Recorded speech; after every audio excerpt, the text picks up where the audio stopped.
नमस्कार साथियों, स्वागत है आप सभी का आपके अपने YouTube चैनल डीएस एकेडमी में। मैं डॉक्टर सुदेश कांतेजा आपके लिए लेकर चल रही हूँ टीजीटी पीजीटी हिंदी का संपूर्ण क्रैश कोर्स, वो भी निःशुल्क। अगर आप चैनल पर नए हैं तो चैनल को सब्सक्राइब कीजिए। आपने चैनल सब्सक्राइब कर रखा है, वीडियोज़ अच्छी लग रही हैं तो जितना हो ज़्यादा से ज़्यादा दोस्तों में शेयर कीजिए, या जो भी आपके पास पब्लिकली प्लेटफॉर्म है।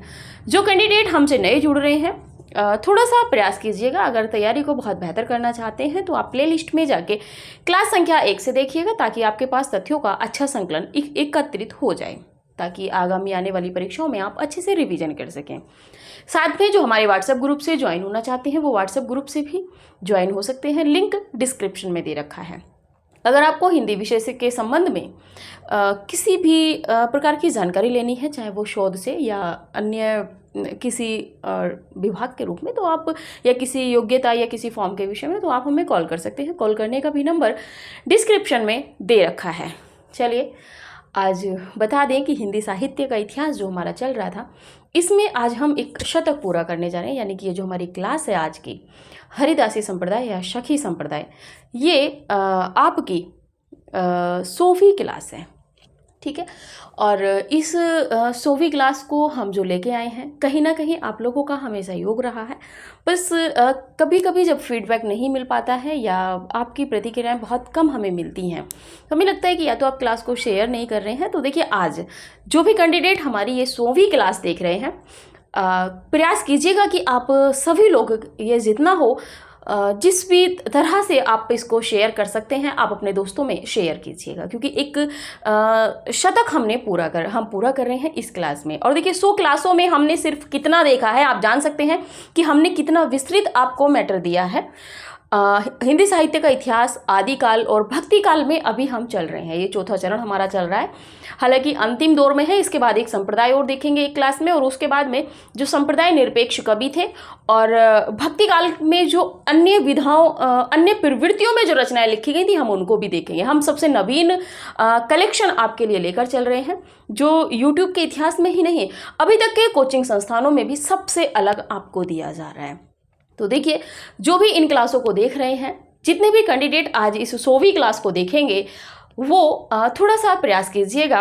हमारा कहना है, एक गुरु दक्षिणा के रूप में आप क्लास को जितना हो अधिक से अधिक शेयर कीजिएगा, जो भी आपके पास पब्लिकली प्लेटफॉर्म है, क्योंकि 100वीं क्लास है आपके अपने परिवार की, डीएस एकेडमी की ये 100वीं क्लास है। बाकी तो क्लासेज और भी बहुत हैं, लेकिन हिंदी साहित्य की ये 100वीं क्लास है, ठीक है। तो आप वादा कीजिए कि आप ज़्यादा से ज़्यादा क्लास को शेयर करेंगे। जो भी आप इसको पढ़ने के बाद में जो उचित कमेंट लगेगी, आप वो भी कमेंट करेंगे, ठीक है।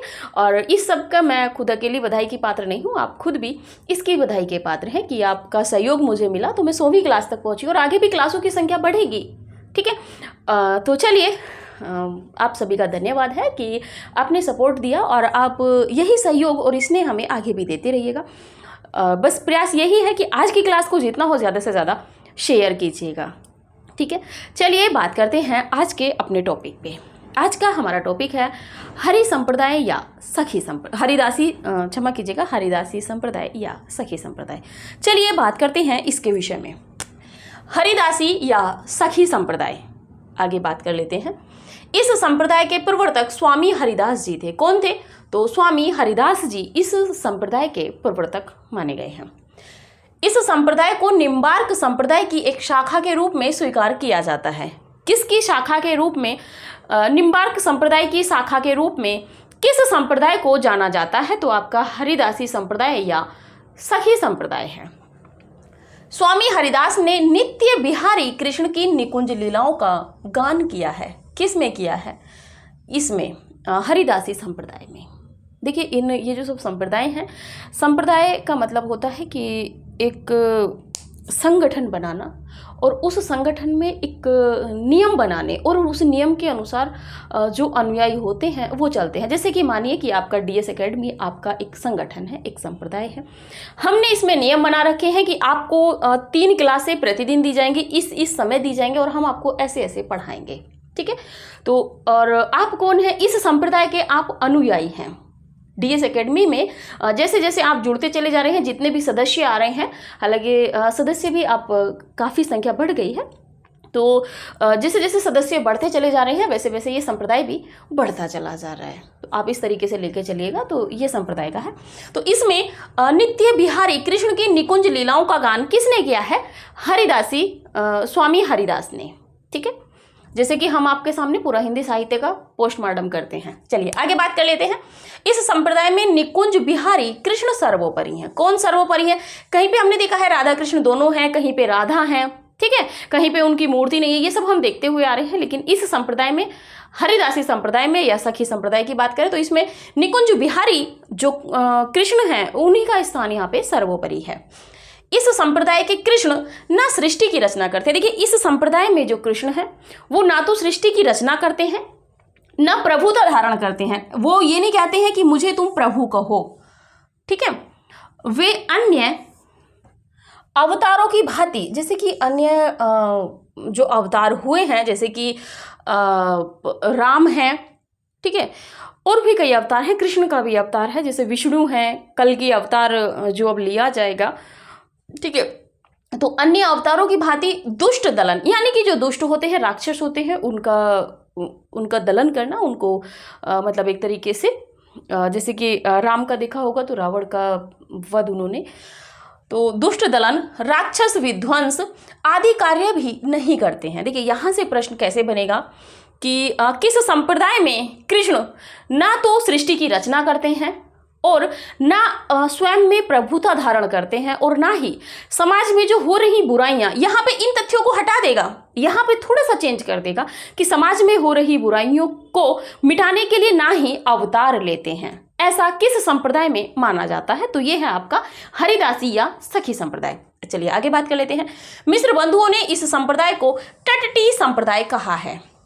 टटटी संप्रदाय इसको इसलिए कहा जाता है क्योंकि 200 स्वामी हरिदास के 200 वर्ष बाद एक हुए हैं श्री ललित मोहिनी, तो ये वृंदावन आए थे। तो इनका जो कुटी थी वो जो बांस की लकड़ियां होती हैं, जो बांस होते हैं, उनकी लकड़ियों से पूरा घर बनाया हुआ था और उसी के हिसाब से टटकी उसको कहते हैं। तो उसी के उसमें मिश्र बंधुओं ने इस संप्रदाय को टटटी संप्रदाय नाम दिया है। तो ये थोड़ा सा बन जाता है कि टटटी संप्रदाय किस संप्रदाय का अन्य नाम है? तो सखी संप्रदाय या हरिदासी संप्रदाय। आगे बात कर लेते हैं। सखी संप्रदाय का उपास्य प्रेम नामक तत्व है। देखिए उपासना किस नाम की गई है यहाँ पे? तो प्रेम की उपासना की गई है। इस संप्रदाय के प्रमुख कवियों में बात करेंगे, स्वामी हरिदास हैं, जगन्नाथ स्वामी हैं, विठल विपुल हैं, बिहारिन दास हैं, नागरी दास हैं और सरस दास हैं। आप स्क्रीनशॉट लीजिए, फिर आगे बढ़ते हैं। इन सभी कवियों के विषय में जो भी महत्वपूर्ण है उन तथ्यों को जानते हैं।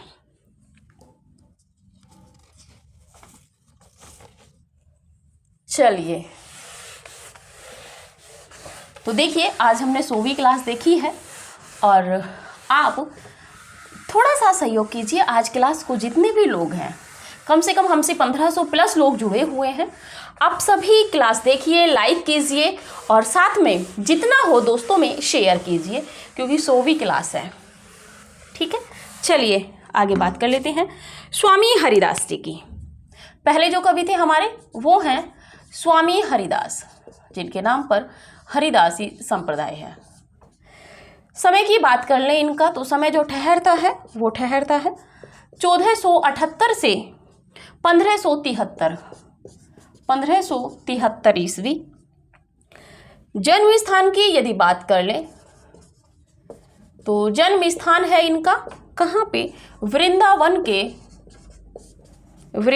के निकट राजपुर, वृंदावन के निकट राजपुर गांव में हुआ था। पिता की बात करें तो गंगाधर हैं, पिता गंगाधर, माता चित्रा। माता कौन है इनकी? तो चित्रा है।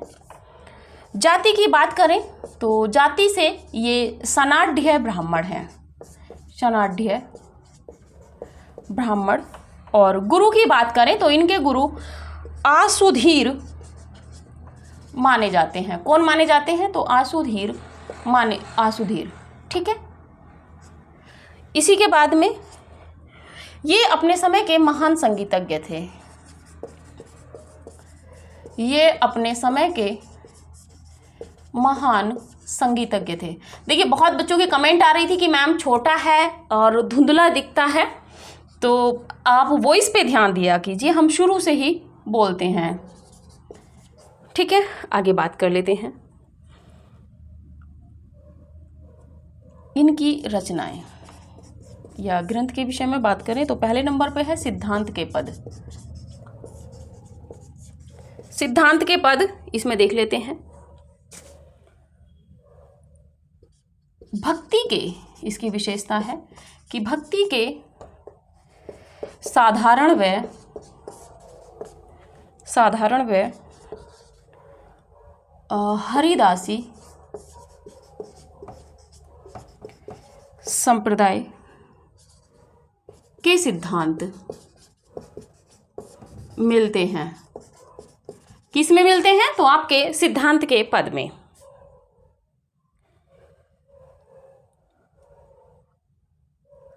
ठीक है, आगे बात कर लेते हैं दूसरे ग्रंथ पे, केलीमाल। जो महत्वपूर्ण है वही है दोनों ग्रंथ इनके।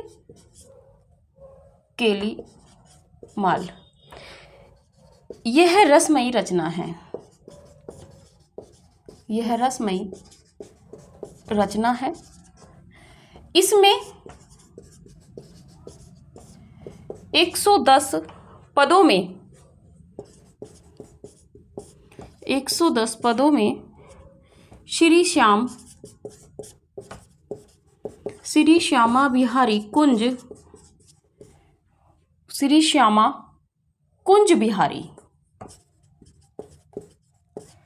कुंज बिहारी की लीलाओं का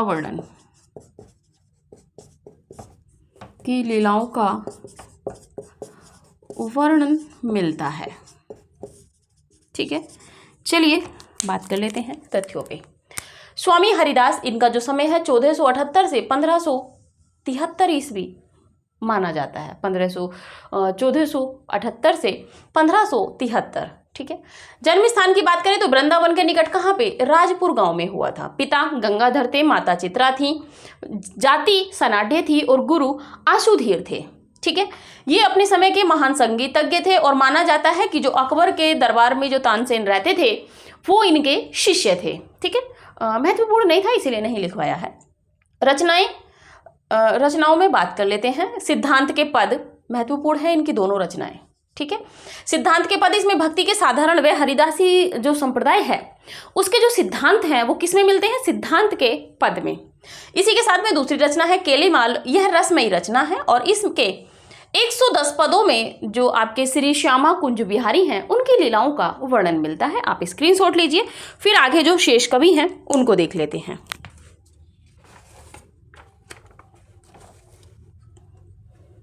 चलिए, क्योंकि एक संप्रदाय के एक ही कवियों को, मतलब उसी संप्रदाय के जो कवि हैं उनकी थोड़ी थोड़ी जो चर्चा हमें लगता है परीक्षा उपयोगी है, हम उसको कर देते हैं। क्योंकि एक्सपर्ट क्या करने लगा है आजकल, चर्चित चीज़ों से दूर होने लगा है वो, और कहीं ना कहीं आपको फिर गुमराह करता है। दूसरे नंबर पर बात करें जगन्नाथ गोस्वामी। ये स्वामी हरिदास के भाई थे। ये स्वामी हरिदास के भाई थे। स्वामी हरिदास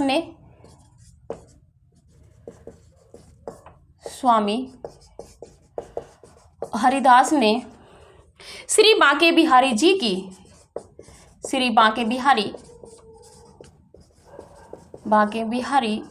की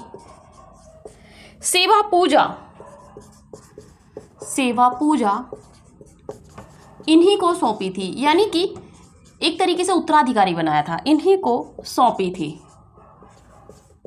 आपको पता है कि जब कोई बूढ़ा हो जाता है तो वो अपने जो अधिकार होते हैं वो दूसरे को सौंप देते हैं। ठीक है, रचना की बात कर ले तो रचना है इनकी अनन्य सेवानिधि इनकी रचना है।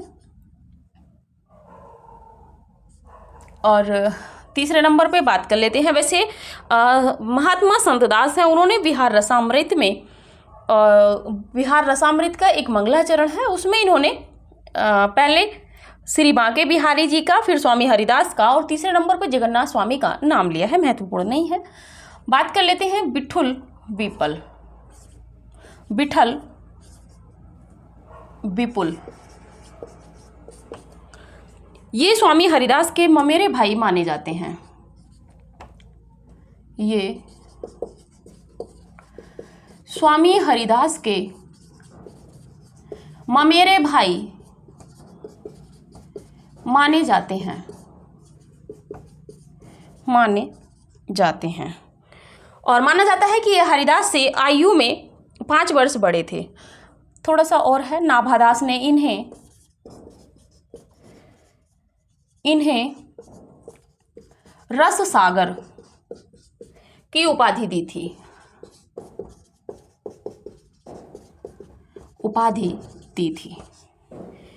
वाणी में 40 पद मिलते हैं। वाणी थी विठल विपुल जी की वाणी, तो इसमें इनके 40 पद मिलते हैं। 40 पद मिलते हैं। और आपको पता है कि जो वाणियां हैं वो कहाँ से संकलित हुई हैं? नागरी प्रचारणी सभा काशी ने ये काम किया था। ठीक है, अगले कवि देख लेते हैं बिहारिंदास। बहुत महत्वपूर्ण नहीं थे, लेकिन हम कह रहे हैं आपसे कि कुछ भी नहीं छूटेगा, आपकी परीक्षा उपयोगी बहुत महत्वपूर्ण तथ्य हैं। सखी संप्रदाय में ये जहाँ से प्रश्न बन सकते हैं वहीं से आपके लिए प्रश्न लेकर आ रहे हैं। सखी संप्रदाय में ये गुरुदेव नाम से प्रसिद्ध थे। गुरुदेव नाम से प्रसिद्ध थे। ठीक है, और बात कर लेते हैं गुरु की। तो गुरु थे इनके आपके विठल विपुल। गुरु कौन थे? तो विठल विपुल इनके गुरु थे। रचना की बात कर ले तो बिहारिंदास जी की वाणी, बिहारिंदास जी की वाणी, ठीक है, यही मिलती है। चलिए बात कर लेते हैं जगन्नाथ गोस्वामी। जगन्नाथ गोस्वामी स्वामी हरिदास जो हैं प्रवर्तक, इनके भाई माने गए हैं। स्वामी हरिदास ने श्री बांके बिहारी जी की सेवा, यानी कि अपने बाद में जो सेवा पद्धति थी वो किसको सौंपी थी? देखिए यहाँ से भी प्रश्न बन सकता है। आपको पता है संप्रदाय के प्रवर्तक कौन है? स्वामी हरिदास जी हैं, तो यहाँ से प्रश्न बन जाएगा। देखिए हर कोई आपको इतना लिखवा देगा हरिदासी संप्रदाय या सखी संप्रदाय, ये संप्रदाय की विशेषताएं थी और ये कवि थे। सीधा सीधा इनकी रचनाओं के विषय में जो एक दो रचना है बताएंगे भी, नहीं भी बताएंगे, सीधे सीधे 4-6 जो कवि हैं इनके नाम नोट करा देंगे। बस थोड़ा विशेष बताएंगे तो स्वामी हरिदास के विषय में, लेकिन हमें लगता है कि पेपर थोड़ा सा आगे के स्तर से आयोग सोचेगा। तो स्वामी यहाँ से प्रश्न बनेगा कि स्वामी हरिदास ने या हरिदासी संप्रदाय में स्वामी हरिदास के बाद सेवा पद्धति किसके हाथों में थी या किसको सौंपी थी हरिदासी जी ने, स्वामी हरिदास ने? तो किसको सौंपी थी? अपने छोटे भाई जगन्नाथ गोस्वामी को। आगे बात कर लेते हैं इनकी रचना की। तो अनन्य सेवा निधि इनकी रचना है और इसमें सेवा निधि से ही संबंधित जो सिद्धांत हैं उनके पद मिलते हैं। बात कर लेते हैं विठल विपुल। ये स्वामी हरिदास के ममेरे भाई माने जाते हैं और माना जाता है कि ये उम्र में स्वामी हरिदास से भी 5 वर्ष बड़े थे। नाभादास ने इन्हें रस सागर की उपाधि दी है। हरिदासी संप्रदाय में किस कवि को रस सागर कहा गया है या नाभादास ने किस कवि को रस सागर कहा है? तो आपके विठल विपुल। इनके जो पद हैं विठल विपुल जी की वाणी के नाम से 40 पद मिलते हैं। ठीक है, आगे बात कर लेते हैं बिहारिंदास की। तो सखी संप्रदाय में ये गुरुदेव नाम से प्रसिद्ध थे। देखिए हम क्या कह रहे हैं कि एक एक विशेषता भी अगर कहीं आपको मिलती है तो वहां से कब प्रश्न बन जाएगा आप समझ भी नहीं सकते और फिर आप कहेंगे कि पेपर बहुत कठिन था। ठीक है, चलिए, तो सखी संप्रदाय में ये गुरुदेव नाम से प्रसिद्ध थे। कौन सखी संप्रदाय में कौन गुरुदेव नाम से प्रसिद्ध था? तो आपके बिहारिंदास थे। रस सागर किसको कहा गया है? विठल विपुल को कहा गया है। ठीक है, आगे बात कर लेते हैं गुरु कौन थे? विठल विपुल। किसके? बिहारीदास के। रचना की बात कर लें तो बिहारीदास जी की बानी। रचनाओं से जहाँ बानी वाले तत्व रहते हैं वहाँ से जो संकेत रहते हैं वहाँ से प्रश्न कम बनते हैं। आप स्क्रीनशॉट लीजिए, बाकी के कवि भी देख लेते हैं। चलिए, लेकिन देखिए आपको क्लास इतनी यूनिक और इतनी नवीन दी जा रही है, वो भी बिल्कुल फ्री में। हम आपसे कोई चार्ज नहीं ले रहे हैं, ठीक है। बाकी जैसा जिसको उचित रहता है वो कमेंट करता है, हमें नहीं फ़र्क पड़ता है। आप भी परेशान ना होया कीजिए इस तरह के तथ्यों से। लेकिन बस आपसे इतना ही कहना है कि आज 100वीं क्लास है, कम से कम आप इसको जितना शेयर कर सकते हैं कर दीजिएगा। चलिए आगे बात कर लेते हैं नागरीदास। अगले जो कवि हैं आपके 5वें नंबर के नागरीदास। नागरीदास जी की बात कर ले तो गुरु की बात करें तो बिहारीदास, इनके गुरु बिहारीदास थे। इनकी 20 साखियां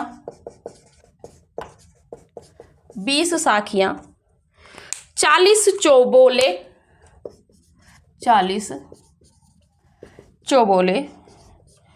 39 कवित्त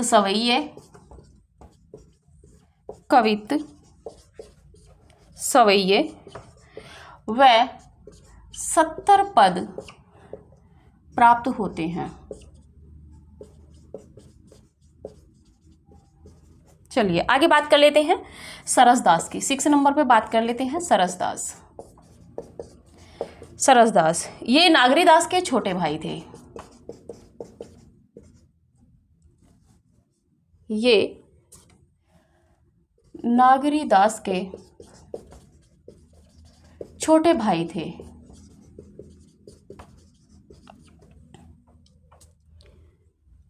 आगे बात कर लेते हैं इनकी रचना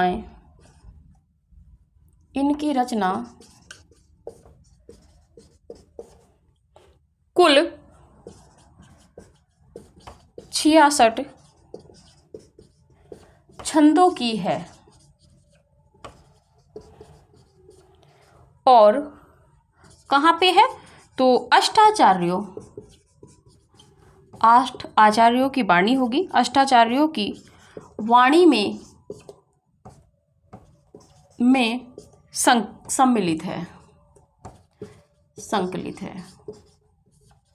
इनके जो 66 छंद हैं, ठीक है। तो ये थे आपके, स्क्रीनशॉट ले लीजिए।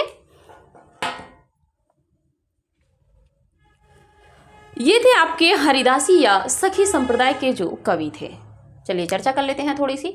नागरीदास गुरु बिहारीदास थे।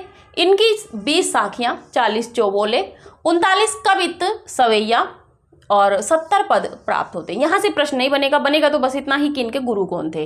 बात कर लेते हैं सरसदास की। तो ये नागरीदास के छोटे भाई थे, ठीक है। और नागरीदास की जो गद्दी थी वो इन्हीं ने संभाली थी।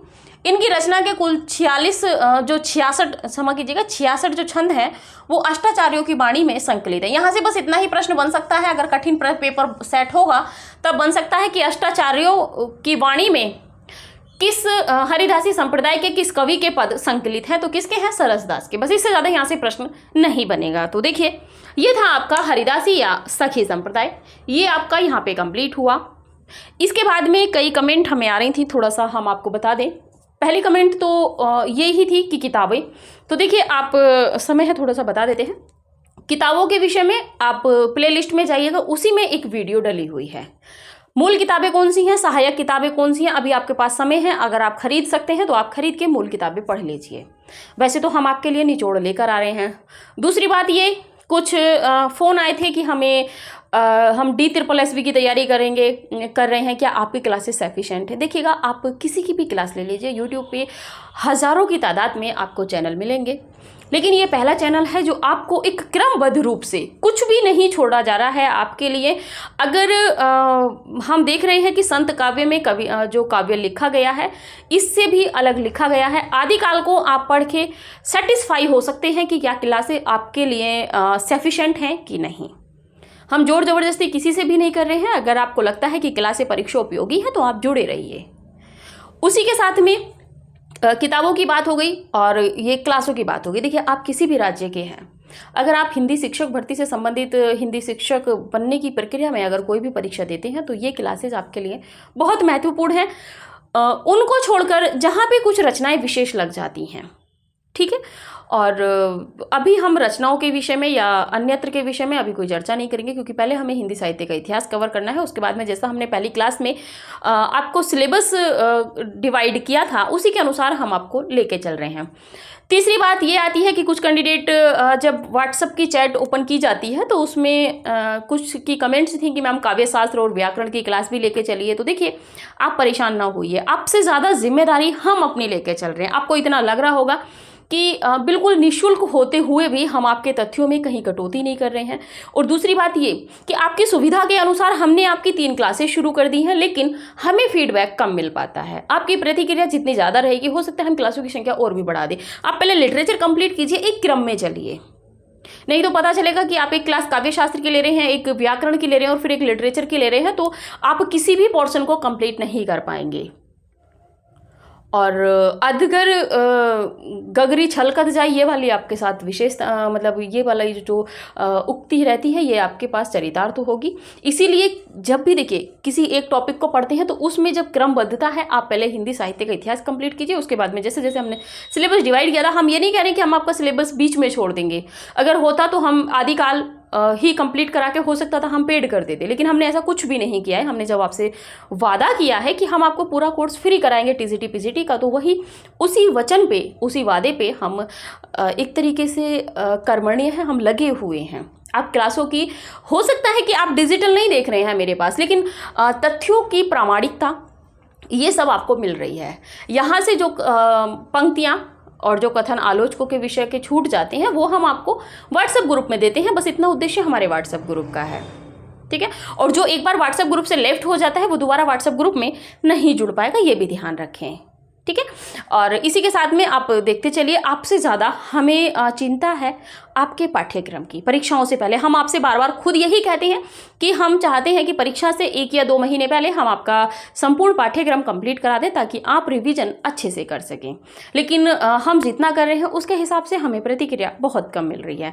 तो थोड़ा सा आप मेहनत को देखते हुए भी हमारी जो लगन है, मेहनत है, और जिस तरीके से हम आपके पास आप तक तथ्यों को पहुँचा रहे हैं, उस तरीके से आप भी थोड़ा फीडबैक हमें देते रहिए। जितना हो वीडियोज़ को, जो भी टेलीग्राम चैनल, जो भी आपके पास टेलीग्राम ग्रुप हैं या व्हाट्सएप ग्रुप हैं या फेसबुक ग्रुप हैं या टाइमलाइन पे स्टेटस लगा के भी आप शेयर कर सकते हैं, अपने दोस्तों में भी शेयर कर सकते हैं। तो जितना हो शेयर करते रहिए। तो ये थी आज तक की, तो फिर लगता है हमें कि आज की क्लास हमें यहीं पे हमें स्टॉप कर देनी चाहिए, क्योंकि अगर बाकी किसी का कोई और कमेंट हो किसी तरह का तो आप कमेंट कर दीजिएगा, लेकिन क्लास आप समय से देखिए। देखिए, जब तक आप पंक्चुअल नहीं होंगे, नियमबद्ध नहीं होंगे, तब तक सफलताएं थोड़ी सी दूर होती हैं, ज़्यादा दूर नहीं होती हैं, बिल्कुल थोड़े से किनारे से होती हैं। इसीलिए निरंतरता बहुत ज़रूरी है। आप निरंतर बने रहिए। दिन में 3 क्लास देखिए, अगर आप एक दिन में क्लास आपने छोड़ दी, एक भी दिन अगर आपने आज की क्लास नहीं देखी, क्या क्लास नहीं देखी, 1 2 3, इन तीनों क्लासों की टाइमिंग मिला के आप मान के चलिएगा तो कितना होगा, 3 3 9, यानी कि आप मान के चलिए 100 मिनट, 90 मिनट की क्लास रहती है, मतलब 30 मिनट की, 35 40 मिनट की क्लास रहती है, तो एवरेज में आपका 100 मिनट पहुंच गया, या 90 ही आप कर लीजिए, ठीक है। आपने आज की क्लास छोड़ दी 90 मिनट, कल की छोड़ दी, कल की भी 90 मिनट, ठीक है। तो इस तरीके से फिर क्या होगा, फिर आप सोचेंगे कि नहीं अब छूट गई, फिर आप उसको लेना बंद कर देंगे क्लास को, फिर आप यूं ही देख के चलते रहेंगे, तो फिर क्या होगा कि आपके पास तथ्यों का संकलन छूट जाएगा। एग्जाम की डेट जब घोषित हो जाएगी तब आप क्या करेंगे, क्या आप वीडियो देखेंगे उस समय पे? नहीं। इसीलिए कहते हैं कि आप समय से जुड़िए। नोटिफिकेशन व्हाट्सएप ग्रुप में जैसे ही क्लास अपलोड होती है वैसे ही मैसेज दे दिया जाता है कि आप जाके क्लास देख लीजिए। उसमें भी लोग नहीं देख पाते हैं, तो थोड़ा सा अपने में पंक्चुअल बनिए, आलस्य को त्यागिए। जब आप आलस्य को त्यागेंगे, मलुकदास ना बनिए, कमाल ना बनिए, कबीर का पुत्र, आपको कबीर के सिद्धांतों पे चलना है, ठीक है। कई जगह होता है कि पिता के सिद्धांतों से बढ़ के पुत्र के सिद्धांत होते हैं, लेकिन यहाँ पे ऐसा नहीं है। तो आप कमाल को छोड़िए, आप कबीर के सिद्धांतों पे आइए और सिर्फ एक ही नियम को फॉलो कीजिए, एक ही दोहे को, एक ही जो दोहा है उसी को अपने आप में बांध लीजिए कि काल करे सो आज कर, आज करे सो अब, पल में परले होएगी बहुरी करेगो कब। आप बस इसको रख लीजिएगा कि जो हमें बाद में टालना है कि मैम की क्लास बाद में देख लेंगे, उसको नहीं। आपको देखना है कि 11 बज गए हैं, नोटिफिकेशन डल गया है, यानी कि क्लास अपलोड हो गई है, हमें क्लास देख लेनी है। 2 बज गए हैं, हमें क्लास देख लेनी है। 6 बज गए हैं, हमें क्लास देख लेनी है। कितने मिनट की है? मात्र 30 मिनट की क्लास है। आप उसको, अगर आप डेली कंटिन्यू हमसे बन के चल रहे हो तो आपको मुश्किल से 20 से 25 मिनट में आपकी क्लास कवर हो जाएगी। तो इसीलिए आलस्य को त्यागिए और इस तरह के मतलब वीडियो को आप रोक के ना चलिए, फिर लास्ट मोमेंट में आपके पास कुछ भी नहीं रहेगा। जब परीक्षाओं की तिथि निर्धारित हो जाती है कि इस तिथि को परीक्षा होनी है, तो उस समय आपको सिर्फ आपका नोट्स ही आपके काम आता है। बाकी यूट्यूब चैनल ये सब वो सब, इन सब से तो आपको दूरियां ही बनानी होंगी उस समय पे, तभी आप सफल होंगे। तो इतना ही हमें कहना था। आप निरंतर बने रहिए, निरंतरता रखिए। ये हमारी 100वीं क्लास थी, आज हमने एक शतक पूरा किया है, तो इसी की खुशी में आपको भी खुश होना चाहिए। और आप जितना हो वीडियो को शेयर कीजिए। क्लास लेने आते हो लाइक किया कीजिए, उसके बाद में जो हमने प्रश्न दिया है उसका कमेंट किया कीजिए, और जो भी आपको उचित लगे वो कमेंट कर दिया कीजिए। तो ठीक है, आज की क्लास यहीं तक रखते हैं। मिलते हैं अगली वीडियो में अगले एक संप्रदाय के साथ में, उसके बाद में जो संप्रदाय निरपेक्ष को भी हैं उनके विषय में जानेंगे। तो ठीक है, आज के लिए इतना ही। मिलते हैं अगली वीडियो में, तब तक के लिए नमस्कार।